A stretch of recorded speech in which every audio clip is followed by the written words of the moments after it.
Good evening, treasure seekers. This is Blake coming to you live from New Mexico, and joining me as always from Washington State, it's Bryn and Cody. How's it going, guys? Hello, hello. I had a big last couple days of getting my garden started. Tried to Nice. get my mind off Pokemon box for a little bit. I don't know if it necessarily worked, but it was good. Good little detour for my brain for a little bit at least. Yeah, some beautiful weather here recently. Nice. I mowed my lawn, but I did not have a garden Oh. for the first time. It's still a good spring activity. It is. It is. Need to get my patio furniture out, but that's about the only task remaining. Ready for spring. Summer's here. Summer, yeah. Although we are. Cody had a big spring morning. I Oh, did, oh, yeah. I'm having one of those days that I always tell Bryn about days like this, and I almost want to call it like a phenomenon, but it's not really a phenomenon. But days where like by the end of the day, you think back to the morning and it feels like it was like a week ago. I feel like that happens to me every now and then. And I always like tell Bryn about it like it's a phenomenon, even though I'm pretty sure it's just what a normal person would call a long day. But yeah, I woke up like 5 a.m. this morning to go mountain biking with some friends, which was it's the first time I've been mountain biking in a long time, and it was a lot of uphill biking. I'm a little out of shape, so very winded from 5:30 a.m. till like 8:30 a.m. and then I've just been kind of pretty beat up the rest of the day today. I'm hearing a lot of complaints about Yeah. leg pain. So tomorrow is going to be brutal and some extra DOMs after that. The DOMs. Oh, yeah. It was a lot of fun though. It's been a good day and been productive since then. So we got a lot done this weekend. Nice, nice. All right, should we dive into content for the day? Let's start with goes news. back in the hunt. News. All right. So there is a new dailymail.com article from Daily Mail with an interview with Jon Collins-Black. I think it came out in the past few days. I haven't seen a lot of chatter about it, so reporting it now. It's a pretty standard interview. It seems like it happened over email, is my guess, more so than a face-to-face interview. So it's a written article. We'll post the link below. A few nuggets in there, not too much, I would say, but I'll pull out the things I think are interesting for you guys. Some things we already know. And in the article, it says, when deciding where to hide the boxes, Jon Collins-Black began scouring Google Maps and learning about the histories of prospective burial spots and studied their topographies. So already a little bit of poor information here in that the treasures are not buried. So take the rest of the article with a grain of salt. And I'm not going to read the whole article here, just the points that I think are interesting. He then hiked around 100 miles on foot all around the country before deciding where to leave them. So I think that is new information we haven't heard before. Everything a hunter needs to find the boxes is buried within the pages of his book, he said. Jon Collins-Black shared that you don't need to be a genius to crack his ciphers, adding some are more difficult than others.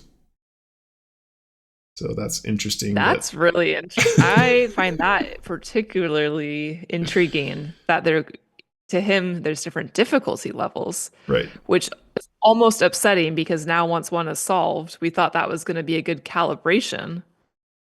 But what if that's the easy one and then we try to like downplay the other solves? Oh no.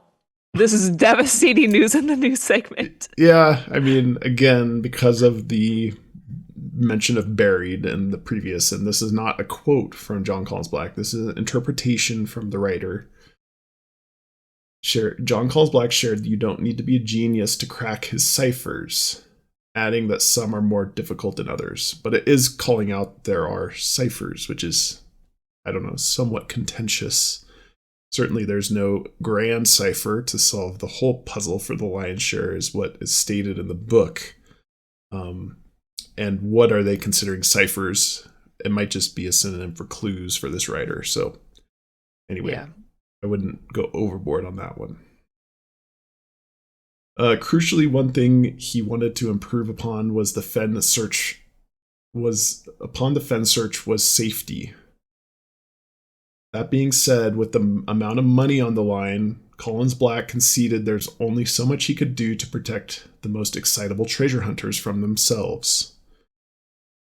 He said he's already learned of one person 2 weeks after the launch of the book who jumped into a cold lake to swim to a nearby island and had to be rescued by another searcher. So that's the first I've heard of that. That's new information. That's wild and unfortunate. Yes.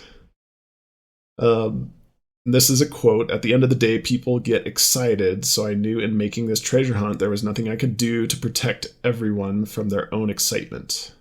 I can evangelize and write about safety, and I hope and pray nobody gets injured or something worse. But I guess we are all human, and we're having a human experience, and there are factors that we can't control. I try to do my part, but people are going to do what they're going to do. So, some directed quotes about the safety aspect of this treasure hunt, which I think are interesting. And then there's a section called Nearing a Breakthrough. Almost 6 months into the hunt, Collins-Black said the reaction so far has been incredible. Searchers have flocked in their thousands to Discord servers, Reddit pages, and Facebook groups to share clues, document their searches, and debate the meaning of Collins-Black's coded messages. He has been monitoring the chatter and said it's incredible to watch the code cracking unfold in real time. So this is a little bit of a pivot from what we've heard previously in terms of him monitoring some of the online communities, which, I think in our interview he said, someone else was monitoring it, but this seems a little bit more direct, and there's a bit more to this section as well.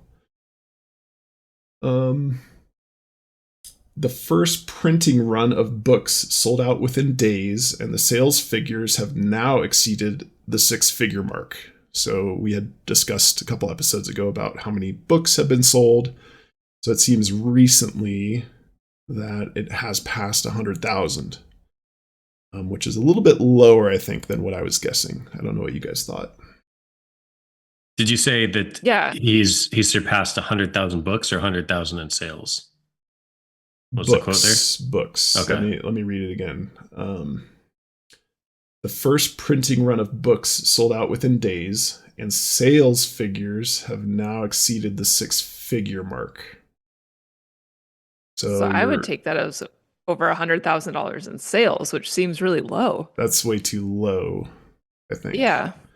Because I think so too. I think we had seen a quote about at least 20,000 books being sold, or 20,000 in a print run, and that would already be well over $100,000 in sales. So yeah, when I read it, I just in my mind immediately thought 100,000 copies, but you're right, Cody, the wording of that is a little bit ambiguous, or not ambiguous, and doesn't add up in our minds.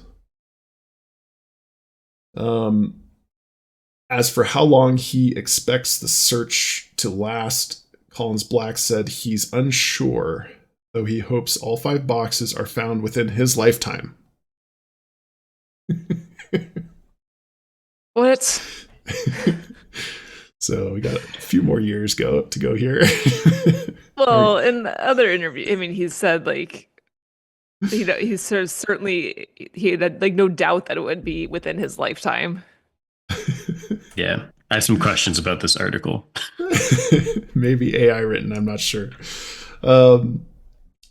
He declined to offer any specific clues, though subtle hints may be found within his quotes in this story. Yeah, this is no way. Yeah.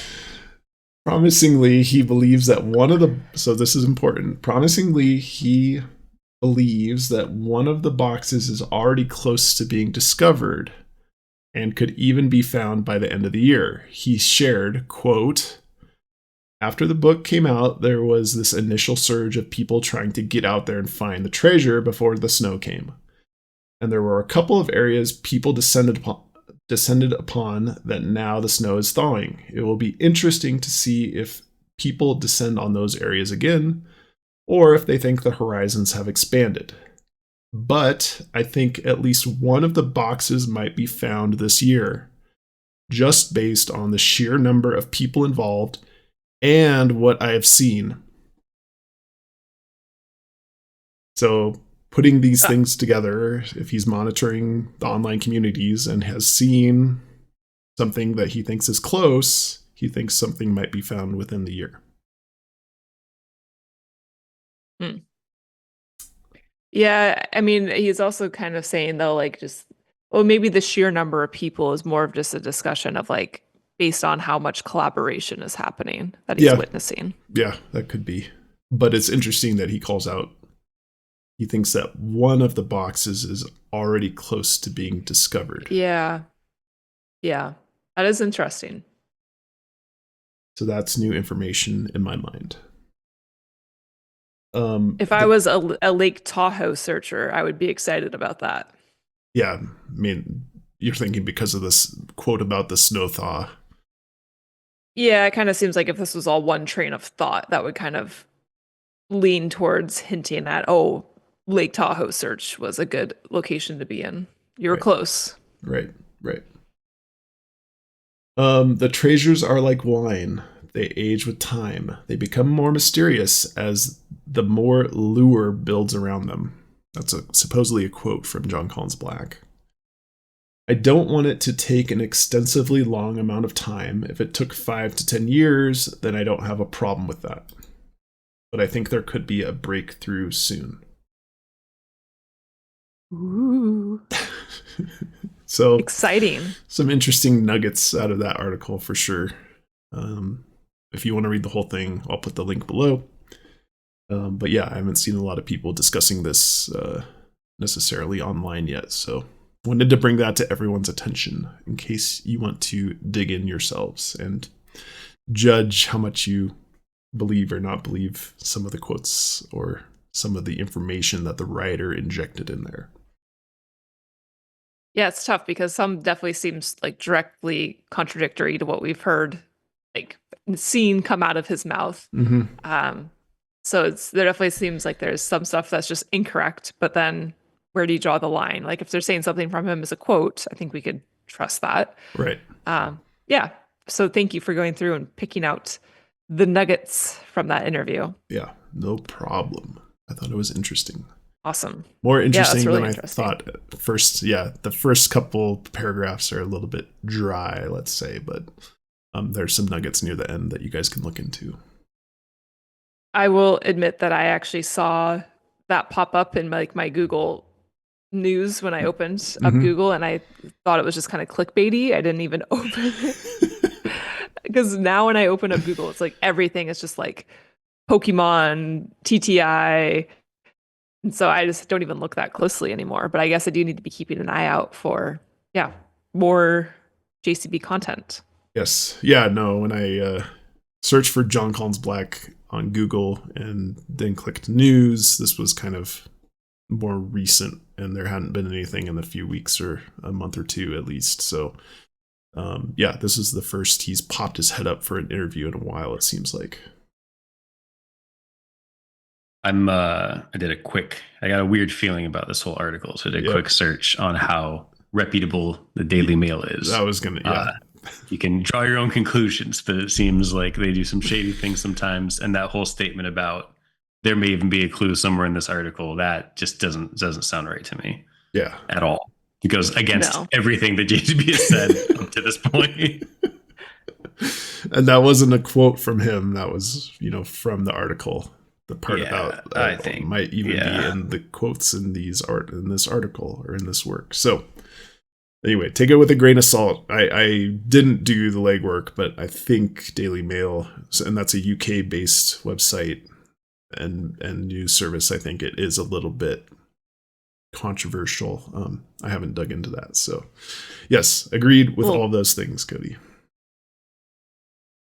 A little tabloidy. A little tabloidy. Sensationalizing things a little bit. Yeah. All right. Should we dive into horseshoes and hand grenades?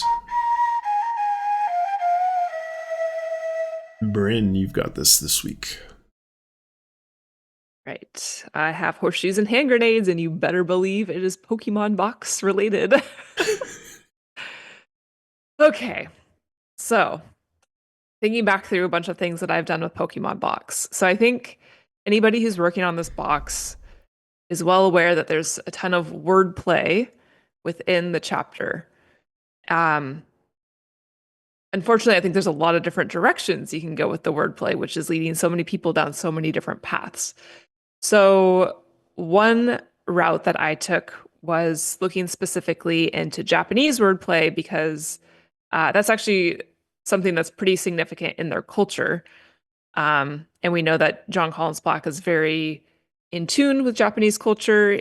He talks about traveling there extensively, wanting to live there, and just really enjoys the Japanese culture. And so he would be familiar with culture, language of Japan. So when I was looking into specific Japanese wordplay, one in particular really stood out to me because it also involves numbers, and we have so many numbers included in the Pokemon box chapter as well throughout, but also in the sense that we also have all of these Pokemon numbers that could be assigned to each Pokemon that's mentioned as well. So there's a lot of different routes you can take with numbers.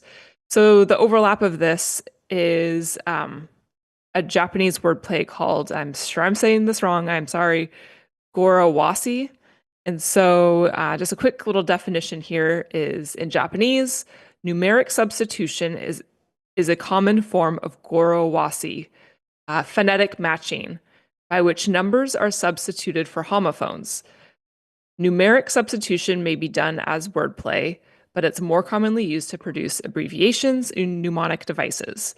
So a quick example of this would be like the number 11. If you were to pronounce 11, you could say wan wan. And then wan wan, 11, is commonly used in Japan as an onomatopoeia for a dog barking. So this one in particular I thought was interesting because we have a mention of thinking that he's hearing this dog barking in the chapter, or what we can assume he thinks is a dog barking in the chapter. So to me, I'm like, well, we have one, that gets us back to 11. Is there something we can be doing with 11 in this sense? Is there more to explore with this idea of Goroawase and kind of translating some of these sounds into numbers and building upon them in that way? So building upon that with the theme of Pokemon, when I was researching Goroawase, I realized that in Pokemon Sword and Shield, there's an instance where trainers, I think they're trainers, have numbers on their uniforms. And if you want to pull up the picture I sent you, Blake, you just... do you not? It's totally fine. I didn't download it. I'm sorry. No, don't worry about it. It's irrelevant. But the trainers have like numbers on, they basically have jerseys, and it would say have like a jersey number on it, essentially. And so the reason that this is important is that it's actually using Goroawase wordplay in Pokemon. So, so one character's name is Hop.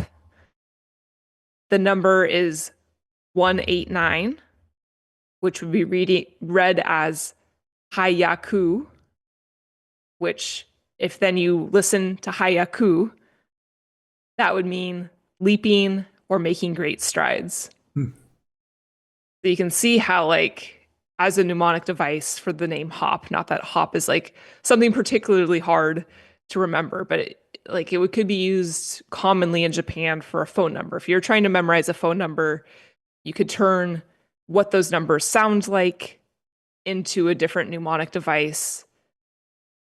It's just basically a mnemonic device using the wordplay. Is it kind of like in English with the old joke, 789? Yeah. Yeah. So like it's basically taking them like, right. Like in English, there's different pronunciations for the symbols and the numbers in like an English version as well. So yeah, 1 1. You can easily be like, okay, well that's 1 1. So that would be, it makes sense. I don't know. Am I explaining it well? I feel like it's kind of confusing if you're not like looking at an example of it. No, I think I'm trying to wrap my head around it a little bit still. So you're saying, does it start with one or the other, or is it both kind of back and forth at the same time? So going back to this character named Hop, the number 189. So in English, like you would pronounce the numbers 189 as Hayaku. So then Hayaku, if you like understood Japanese, would sound like you were saying something along the lines of that meant like leaping or making great strides. So the way you pronounce the numbers, when you pronounce the numbers, it's making like a different homophone, basically. Yeah, that makes sense. So, and the dog barking seems extremely important as maybe a clue to point that out, that this is in play here. Yeah, I like that a lot. Yeah, especially if they're using instances of that in the actual Pokemon games on purpose. It seems like it's definitely like just the right level of kind of nerdy trivia to then wrap into a puzzle about Pokemon. Well, maybe this isn't a Horseshoes and Hand Grenades, but I guess I haven't like, I guess basically where I had been working with like the idea of this Japanese wordplay in the Goroawase almost was more along the lines of the onomatopoeias and the homophones, maybe necessarily than getting into like using those numbers specifically in a way, which later in Discord Detectives I will get into. Maybe there's an overlap here between my Horseshoes and Hand Grenades and Discord Detectives. So anyways, Horseshoes and Hand Grenades in the sense that I've kind of put a pin in it. I certainly have not like given up on it. It's a theme that is very top of mind as I continue through different solve techniques. But I feel like as I continue to go down a route of a solve, I kind of like continue to just like try to re-step my tracks and like start over and see if I can kind of then end up in the same place again in a different approach and just try to think through different solutions, which I know I talked through last time. So this was kind of one approach that I wouldn't say is a dead end by any means, but I've just, I guess, put a pin in it, like I said. So if anybody wants to kind of continue to run with that, please report back with any findings. I'd be very grateful. Have you found any other instances of Goroawase in the chapter? Or the dog barking one was the main one? I have a list. So there's other examples. I mean, maybe not necessarily. Well, yes, I will say there are other examples of varying degree of like relevancy to the chapter. So I mean, it kind of all depends on like how hard you want to force it, which I would say you don't want to force it. But it's a really gray area because, I mean, once you get into like homophones and onomatopoeias, which we obviously have a lot of in the chapter as well, things just get very unclear. It's not like black and white. And especially for someone who doesn't speak Japanese, it's like, well, I can only rely on Google and translation so much when we all know that's not 100%. And I'm sure there's a lot of nuance there as well. So if you are trying to make something fit, you can typically get Google to like make it fit for you. Yeah. In one way or another. So it's very, I guess that's where I kind of stopped when I was like, okay, I feel like I may be trying to force this too much. And so if I can like re-get to some of these same ideas in a different path, or it makes sense again organically in another way, I do think there's something good here. I don't know if I've necessarily nailed it. No, I think it's very good too. Yeah, what you're describing feels very reminiscent of the anagrams in the past and future box. And it's like the looser the tolerances that you allow yourself, the more you can just kind of start to create anything that you want. And that's where it gets tough to kind of find the balance there of, you know, allowing yourself to get creative without getting too creative. I will be the first to say I think I've gotten into some dangerous territory with just specifically going down this route. And then I think that's when I originally was like, okay, I need to reset and just like take a different approach here. Otherwise, I'm just going to get so deep into this and just end up in a world that I have constructed myself. And I'm not going to then be taking in other clues into consideration. Like, even if you feel like you're solving this, like the sounds that are mentioned in the chapter, it's like, well, there's still so many other important things. So I'm just like still trying to keep very high level at this point. Awesome. Very good. Very good horseshoe and hand grenade, or dead ringer, as we say. We'll see. Time will tell. All right. I'm trying to approach Pokemon Box with a new sense of maturity and wisdom that I did not start out with. I'm trying to be realistic. Good. No, that's healthy. Healthy, I think, in my opinion. All right. Should we go into mailbag? Mailbag. We've got mail. All right. As promised, I have a couple of Mammoth Cave based mailbags today that I'll cover. The first is from Zach. I just returned from Mammoth Cave, where my son and I camped at the National Park Campground and searched for the past and future box last week. Wow. Inspired by your proposed solve at Mammoth Cave, we had a ton of fun looking off trail for the entrance to Colossal Cave above the bed quilt area. A few things to share with you and the community. So I'm going to pull up a list of 13 things. So very, very good. Very good. Very good. I'm so excited that somebody is looking. Yes, as long as everyone's being safe. Yeah. Especially if you're doing something that originated from us, please be safe. I also want to say, like, I'm really surprised that, well, I'm assuming there's more than one person who's like gone out on this lead, Mammoth Cave lead, because I think even when we presented Mammoth Cave as a solve, we were not convinced of it necessarily. I mean, we thought there was maybe some good aspects, but it's exciting that some people thought it was good. Mm-hmm. Yes. But yeah, we'll get into the safety portion as we go through this email. So, from Zach. A, there's no evidence of a trail directly to the area near this cave entrance or above the bed quilt area. So that's in reference to the Colossal Cave. 2, this area of the park is near the visitor center as the crow flies, but there are not going to be any or many people hiking in it, as it is not easily accessible and there are no trails or reasons for anyone to be there.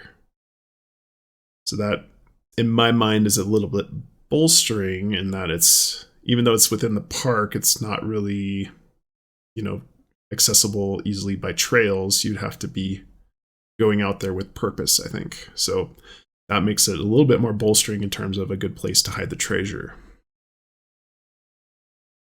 3, a park ranger stated to me that it is legal and acceptable to hike off trail in this national park. And that is a little bit contrary to my previous slide here, which was some of the detractors associated with this. In that you can see at the bottom of the sign, it says, please remain on the developed trails, stay away from the edge of the bluffs. So that is like very contradictory. And this sign is specific for the Green River Bluffs Trail, which is a little bit more remote in terms of where it is from the visitor center. So it might be just that this messaging is specific to this trail But yeah, it's maybe specific because of those bluffs they're talking about. yeah, exactly. That there's dangerous bluffs on this trail. So we'll get into that a bit more as we go through this email and the next one. One thing that I don't know that would kind of put this into perspective, and I should look into it, is I have no idea how unique that is. I don't know if every national park you're kind of allowed to walk wherever you want, or if like you're almost never allowed to. I have no idea what to judge that against. Do you guys happen to know? I don't. I think it probably varies from park to park, is my guess. Down here in New Mexico, there's a White Sands National Park that is very explicit about staying on trails because you could easily get lost because it's just sand, and there's specific trails where you go from like post to post, flag to flag, so that you don't get lost specifically. So it's probably very, variable. But I don't know that, Cody. That's a good question, and maybe one that's easily answerable by some of the audience here that we can report on back. Yeah, I've got a handful of thoughts actually that come up based off of that bullet point 3 to talk through, but I'm going to save that for another time. I don't want to interrupt your flow here too much. No, that's okay. It's open for discussion. 4, a park ranger informed me that there are numerous unmarked wells off trail and to walk cautiously. So that would indicate scary. That would indicate maybe we're not on the right track here. Because of the safety issues associated with the book. It feels then contradictory to say like it's legal and acceptable to hike off trail when there's just like, I guess when I picture an unmarked well, I picture like a cartoon of like a big pit with the fake leaves and a net over the top. Like you just can't even see it coming. That's terrifying. Yes. So that is very bad in my mind. Yeah. There's no cell service in this area of the park. The area of the park above the Bedquilt area from Flint Ridge Road has some steep terrain with cliffs in some areas.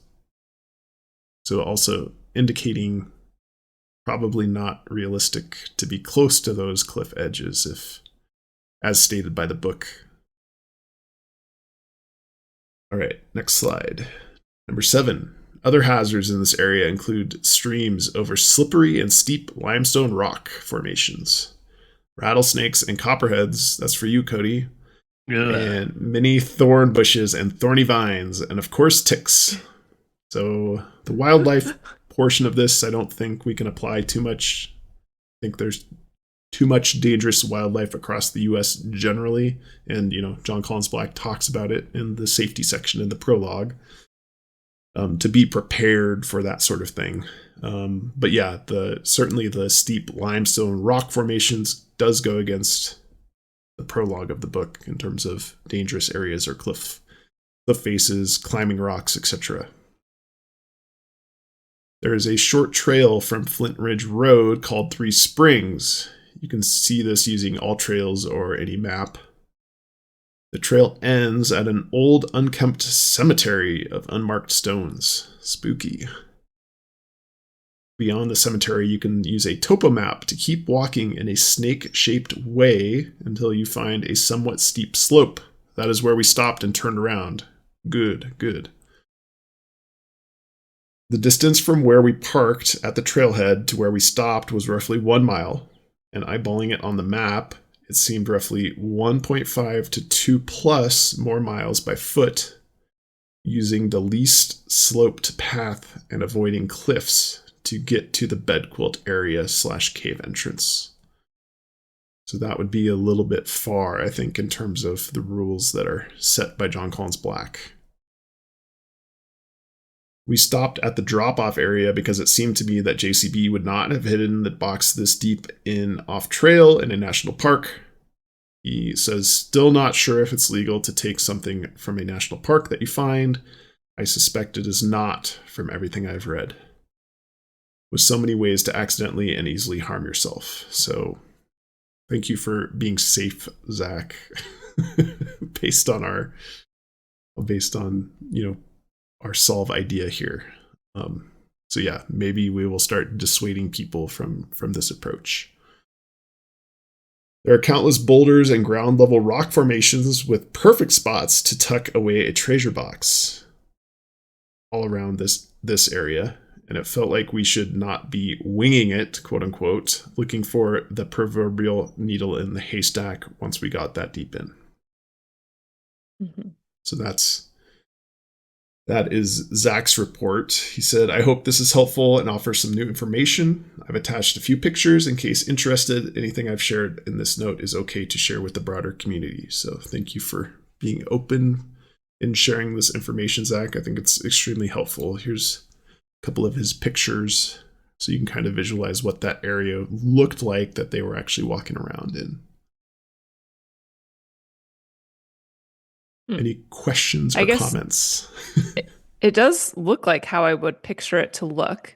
I would say in general, like his description of how severe some of the areas could be, though, I would say generally, A, too dangerous, and B, feels to me like it would go against kind of like some of the accessibility that he's claimed that he wants his boxes to have as well. And maybe that's not necessarily all of them. But like if he's wanting you to take like your kids out or something like that and make it a family thing, this certainly doesn't seem like it would line up well with that in mind. Mm-hmm. Yeah. Yeah, I do like all the little rock formations. That is kind of what I was picturing when I was thinking like the above ground translation of a cave system. Mm-hmm. Yeah, the wells thing is really throwing me off a bit. You know, we could imagine that Jon Collins-Black wasn't aware because he's trying to maintain a low profile and probably didn't have those type of conversations. And if he doesn't know about those, he doesn't know about those. But or there could be different types of wells, right? Like these might not be like the full-on cartoonish 100-foot drop, 4-foot, 5-foot diameter little cobblestone wells. It could be something else, but right. That's maybe sprain your ankle, not fall into it kind of thing. Yeah, which may be more realistic. Yes, agreed.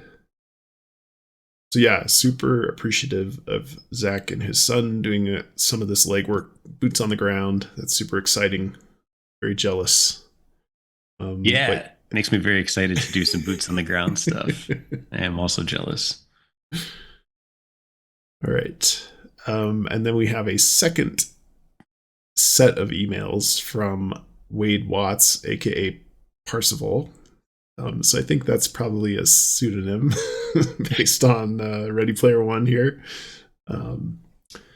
So from Wade Watts, he goes into a little bit of detail about the general past and future box solve in Mammoth Cave that we've covered on our past and future box special. And then he adds in some additional information here. The paragraph talking about John's grandparents telling traffic mirrors the census of bats taken at the cave entrances when the bats are active. It also mentions Puzzler and Riddler, who are foes of Batman, who is based in a bat cave.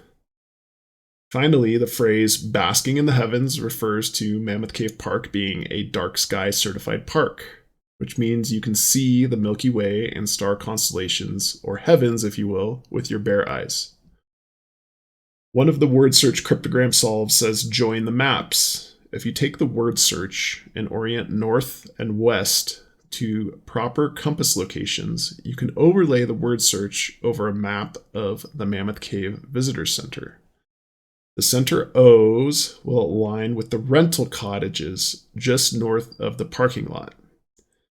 The word rail will align with the engine number 4, and the X in the word search will align where the Dixon Trail crosses with the Green River Bluff Trail. So I have a visual of this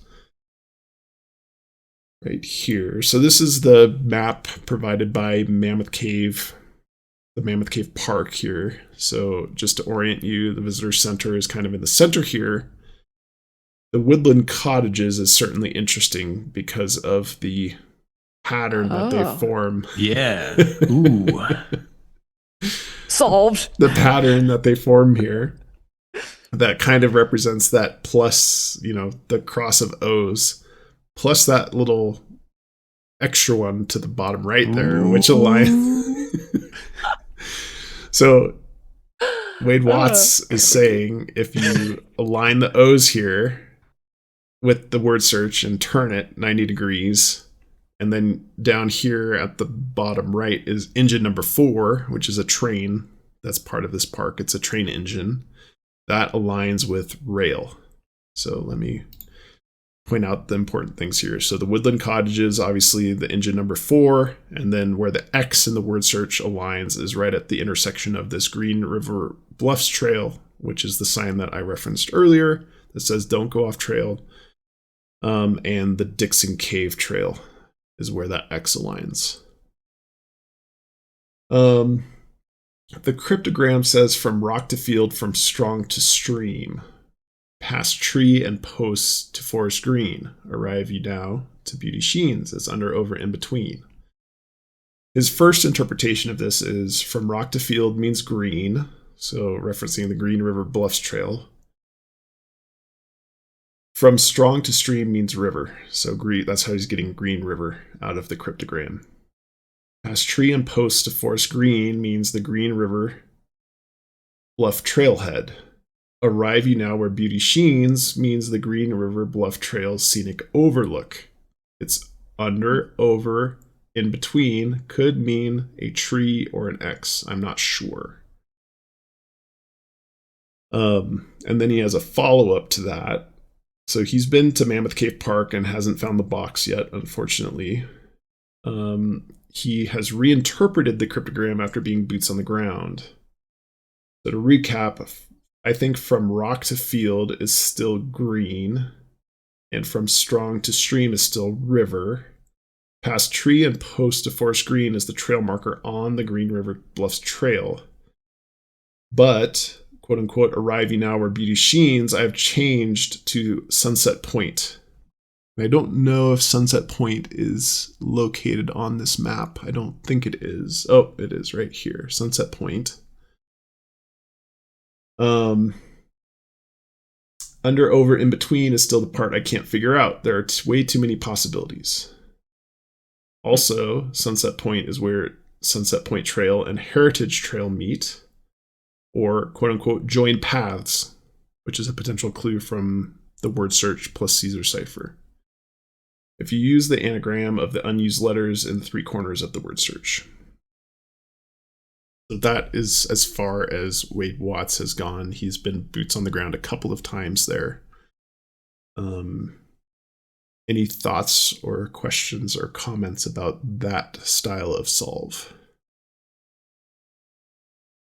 I have the word search overlay here. It's kind of messy. I apologize, but I like the idea of, because I know part of our reasoning to get to this specific location was originally laying the word search over the US map using the states to align. Mm-hmm. And so it's kind of a cool idea that then you could kind of reuse that same method here in a different way, right? Mm-hmm.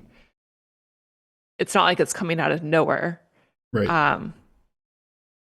And I mean, yeah, the woodland cottages, that is really curious. So that's pretty cool. And then the fact that you would get that to align with the rail, engine number 4. I don't know. I mean, it could just be a really good coincidence of the day, but I like his approach. Mm-hmm. Yeah, I thought it was pretty cool. Yeah, I'm particularly interested in the woodland cottages thing, and I'm sure it's the kind of pattern that would come up pretty frequently. But the fact that it's so evident on the map, I find it pretty interesting. And it's more than just the cross pattern plus also the extra one. It's just yeah, I like that part for some reason. That really resonates with me. It's a very, very big coincidence of the day. It's coincidental.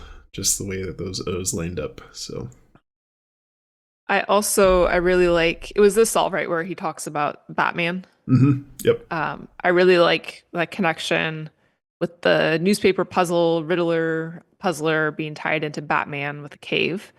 I think that's a really awesome connection. And I totally lost the other thing I was just gonna say. The bat tallying. The The sky, bat tallying, the yeah. dark sky certified park. Yeah, I guess I don't know how rare or coveted of a title that is. I would think there's probably a lot of places with dark sky, but I don't know. Is it unusual that this is received that certification? It could be. I have not done that research. Yep. Yeah, he also mentioned one of the word search cryptogram solves says join the maps. And I don't remember coming across that one, at least in recent memory. I'll have to go back and look in Discord potentially to see where that popped up and try to validate that. But I remember join them up was that one, and it could be using those same letters, maybe a couple different minor tweaks. Right, join paths is certainly Join one paths. we're interested in. But Line then them up. where did the Line H them go? up. Line them up is part of the standard word search anagram in some cases. So anyway, I thought that was cool that people are following up with the Mammoth Cave. Zach being one that kind of took our approach from the presentation from the Past and Future Box special episode. I think Wade Watts had come to this conclusion independently about Mammoth Cave Park. So this is good collaboration remotely here. Yeah, it's cool to see because, I mean, obviously we have not gone there. Yeah. And so to see where other people have picked up where we left off is just fun to see how that can be built upon. Right. So thank you Awesome. again for excellent mailbag content, everybody. Yeah, mailbag is behind as usual. I think there's like 20 unread messages. Bryn has been doing a heroic job of responding to a lot of people. I know there's a lot of people that are awaiting responses. So that's a constant battle, but we're always excited to receive more mail, even if we can't keep up with it at the moment. So thanks, everybody. There's always a lot of email addressed specifically to you, Blake. So I think you're very popular. However, there was one person that wrote in, and I want to say like her subject line was something like "Bryn's my favorite," and I felt so special. All right. You get a lot of love as well, Cody, in the mailbag. Good save. All right. Should we go into our Discord detectives for the day?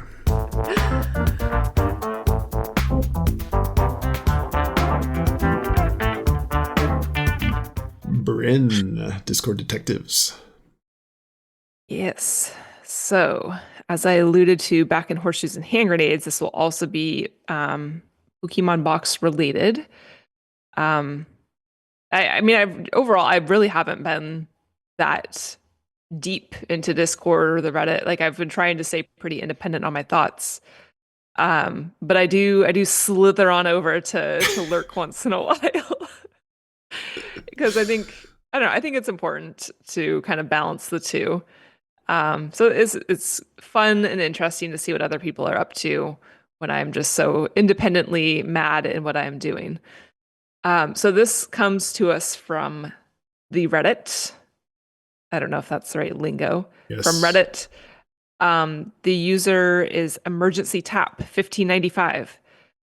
So I particularly liked this post because it was an entirely new approach to the chapter, which is exactly what I was looking for as I was scouring what people were up to. So I'm just going to read this verbatim, what they posted, and we can discuss. All right. Throwing this out to get feedback. I think the Pokemon solve revolves around converting the words/numbers into coordinates, similar to the other boxes, but obvi in a longer, different format.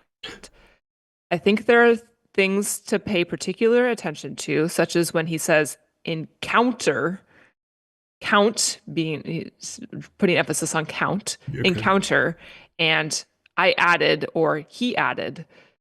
I suspect rock in the middle of it all means either a decimal point, a zero, or indicates that this is midway through the coordinates. Hmm. He uses the rock more than once in that section, so I'm inclined to think it means zero. I feel that something is being counted or added, and I obviously haven't cracked it, and I don't want to give the rest of my theory away. I'm wondering if anyone is on the same train of thought or has input. So I know from, well, not the beginning, but I know for a long time, Pokemon Box has been a popular one for thinking this is one you can do a true armchair solve and know the location and go there and collect it. We've heard from Jon Collins-Black that there's, I don't know if he has said one or maybe at least one that you could solve in this way. Like you should just be able to find it. You could send someone else out and just say, go pick it up here, which would indicate coordinates, right? And I know based on the Amazon box or the Amazon ebook description, the Pokemon box is listed as exact location, which we don't know who wrote those descriptions or what information they had. So haven't wanted to put too much weight on that. But that being said, this person is suggesting that they think this could be the box with exact coordinates. And now that I put these two together, maybe that could be using the Goroawase numbers in some way that we can use from the onomatopoeias that are listed in the chapter as well. Mm-hmm. So I don't know. I just thought this was a really cool approach that like maybe there's a lot of extra noise, or maybe some of these other clues build upon the solve in other ways, but like maybe there are true coordinates in a more clever way than just like using the Pokemon numbers as an example, or maybe that's part of how you get to the coordinates. Mm-hmm. So this was just like a super number heavy solve, which I hadn't gone down that path before. So what do you guys think of this? Yeah, I think it's an interesting approach, especially if we put together the pieces, like you said, that this might be a hint at one that's armchair solvable. I guess I'm not as happy with just having one solution to a coordinate, like that the coordinate being the way you get to the box is maybe slightly unsatisfying to me. But if it is a way to use the Goroawase or use other approaches that you have to assemble a bunch of numbers in different ways using different methodologies, then maybe that is more satisfying. So I think there's definitely merit in going down this path for a bit and seeing what we come up with. I like it. Yeah, I was just cross-referencing some of the Pokemon data that we've gathered to see if you were using Pokedex numbers, kind of the distribution of the numbers available. And it's actually pretty, there's a lot of zeros in there actually, which is probably a bit of an issue and would contradict the idea of, we were saying zeros, rocks would be zeros. Was that was something from the post? So yeah. I think that I think those would be mutually exclusive, either using the Pokedex numbers or the rocks being zeros, because a lot of the numbers in the Pokedex numbers for those Pokemon are zeros. The reason I pulled it up though is because I couldn't remember what generation it went through, but it does go through generation 9, so you do get a good mix of basically all the 0 through 9 digits, other than 0 being pretty popular. That user talked about in addition to or added. Can you say that part again? Yeah. So I think there are things to pay particular attention to, such as when he says encounter and I added or he added. So I don't think this user particularly has like any strong theories, but just like based off of these keywords and the idea of wordplay in this way, that this could all be like number centric. Yeah, I'm wondering if you just add up the Pokemon numbers, Cody, if that would give you some reasonable coordinate, either north or south or east-west, in terms of a large number that you get, I guess, something in the thousands or 2,000 or 3,000. That might be of interest. Analyzing. One sec. It's certainly an interesting idea since we do have so many numbers to work with. I like the idea that this also brings in the wordplay in a different way. I guess So- my hesitation is like what you were saying, Blake. If this is giving us coordinates, then like there's so much else that seemingly we're supposed to be using. That would feel like such a waste to have not used. So, and I mean, I guess we can be getting numbers that aren't necessarily coordinates either. Like Mhm. there's a lot of numbers hidden in the chapter. Whether or not we're supposed to be using them or how we're supposed to be using them is just so overwhelming. So can you Watch actually me do all this work on a box, and it's gonna end up being the biggest number heavy box. It's a nightmare for me. So I guess I'm a little bit unclear. I don't tend to think there's a lot of numbers in the Pokemon box. I can think of 5.5, and I can think of the 280 million. 6-story building. Six-story building. Fifth floor of the 6-story hotel. Mm-hmm. I think when I think of the most numbers is just the Pokédex numbers. Yeah. And then for me, when he's saying there are or there aren't Pokemon, no Bouffalon is like, well, am I supposed to be then subtracting that number from this string of numbers that we have going? And then if you go back to like the part of the chapter where he's talking about like the inception of Pokemon. Yes. I remember when we went through that, like there's a ton of numbers in that too. You're right. Talking about the Pokemon cards and how many are available in the world, etc. Yeah. Yeah. So I think if there's gonna, and then we have Froakie with a 3 and the 2. So there's a lot of different instances, which also then makes it hard to be like, well, how would you know what to do when with these numbers? Which I guess is what this person is trying to then saying that the rock in the center has at least something to hang your head on. I don't know. Yeah, very overwhelming. Yeah, that would be a lot of variables. And the way we're talking about it now, it would be like if you are missing a variable or added an extra variable, the whole thing would be thrown off. So that seems tough. Mm-hmm. To answer your original question, if you sum up all of the Pokedex numbers for the Pokemon listed, it's going to be a 4-digit number. Mm-hmm. If you take the product, it's going to be a 40-digit number.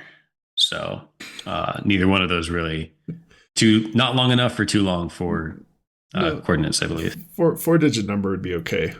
It'll give you a general coordinates. Yeah, I mean, so yeah. Sorry, just to explain a little bit more, what I was thinking is maybe there's 2 ways to use the numbers. One is just add up the Pokemon numbers as either your X or Y coordinate, and then there's another methodology to get the opposite, right?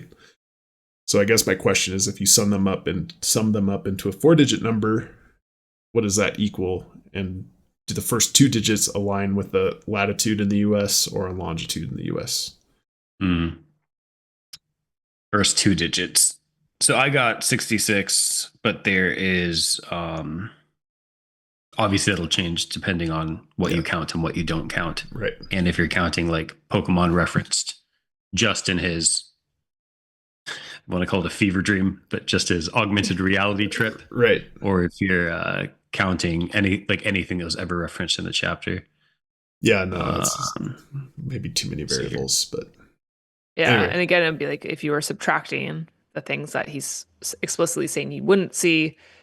Yeah. So I mean, that alone, there's so many variables. Yeah, it looks like latitude. I might be using these flip-flop, but latitude starts 26 through 48. Mm-hmm. And longitude minus 123 through minus 67. Mm-hmm. So my 66 would not be, maybe Hawaii. I didn't check Hawaii. No, it would be or Alaska. It would be Florida. Yeah. All right. We don't need to do number crunching right now. Just throwing out some ideas, but we can follow up on that later. Cool. Very good. Anyways, I just thought it was a cool approach. Like I said, I'd like to poke around and just see if I can get some new ideas started. And so that was a new one for me. Yeah, I don't know if it's totes obvi or not, but it's an interesting idea. Oh, I was gonna make the same joke. I was hoping it just rolled off my tongue. Yeah, very natural. Yeah. Cool. We could book some flights to Gates of the Arctic National Park and Preserve in northern Alaska. No, thank you. No. You said don't search in the I have snow. some other locations I would hit before Alaska. I don't want to dig in the permafrost. All right. No digging. Oh, okay. I don't want to move large pebbles, aka boulders, in Alaska. All right. Should we move on to coincidence of the day and wrap this guy up?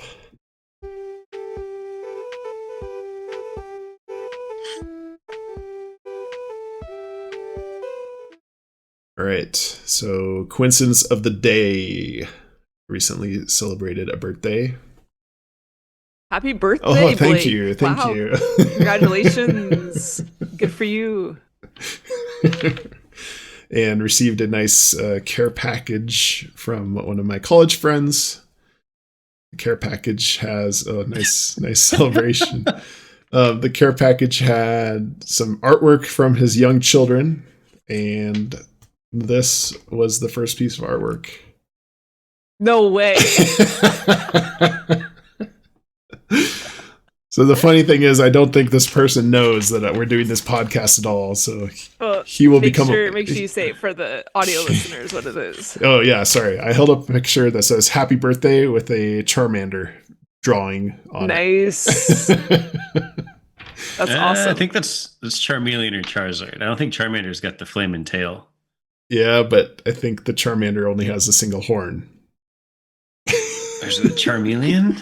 Oh, you're okay. I think it's a Charmeleon. I think you're right.